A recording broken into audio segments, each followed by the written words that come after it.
Good afternoon, everyone. My name is Salatheill DeLoach, and I am a 22-year survivor of lupus. This year, in the month of June, will make 23 years of me being diagnosed with lupus. And we started the organization called DeLoach Lupus Foundation. And the DeLoach Lupus Foundation was started solely because of my journey of being diagnosed with lupus. I was unable to find the resources that I needed, to assist me on my journey. I was only 17 years old when I was diagnosed. I just graduated from high school. And so you can imagine, as a kid, not knowing what lupus is. And I just want to, use this as an opportunity or a moment to actually educate the room. Lupus is an autoimmune disease, and that autoimmune disease can affect any organ that is within your body. And for me, when I was diagnosed with lupus, lupus immediately affected my kidneys. And I began to experience kidney failure. I had what is called the butterfly rash, and the butterfly rash is formed on the cheeks. Typically, is where the butterfly rash is going to form.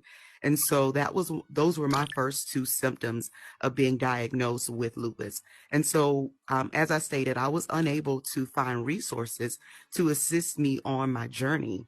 And I also thought that there weren't any other lupus warriors that existed in the world because I couldn't find anything. When I looked online to Google what lupus was, some of the first information that I found was that I was going to die, that the death of someone being diagnosed with lupus was the death.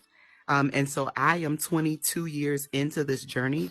So if there is anyone out there that has ever been diagnosed with lupus, or you know someone that has been diagnosed with lupus, I'm here to tell you that there is life after the diagnosis. And I believe that, that information being communicated to the community is very, very important, because that is a scary thing to hear, that you are going to die just because you have received a diagnosis. And so I speak life to anyone that has ever received a diagnosis.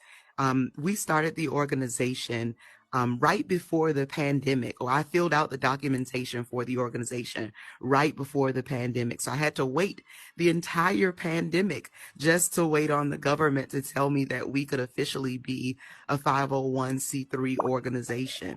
But since we've been established, we have had the wonderful opportunity to serve lupus warriors in the city of Savannah. I work with some of the larger organizations as well.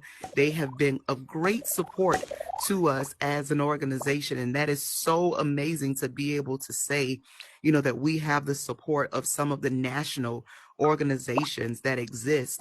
But we have support group meetings. And those support group meetings take place, and I love to call them loopy link-ups. Those loopy link-ups, they take place on every third Tuesday of the month, and we are right now on Zoom. So if any of you are interested or know anyone that's been diagnosed with lupus, we welcome you all to invite them to join us on Zoom. They can follow me on Instagram, and I am on Instagram called Lent Warrior. So they can follow me on Instagram, and I post the information about the support groups. But in addition to that, I am not an actual counselor, but I do one-on-one sessions with lupus warriors that do need that assistance, to try to help them find the resources that they need, to help them on that journey. So I want to thank you all for this opportunity to come before you. This has been an amazing opportunity, and a very first, as Mrs. Bernice mentioned, this is my first time actually having the opportunity to engage. And what better room to do that in than a room full of diverse women? Give yourselves a round of applause, or throw some confetti for yourselves. Awesome, awesome, awesome. Again, I just want to thank you all for this opportunity. It has been absolutely amazing to stand before you. Thank you.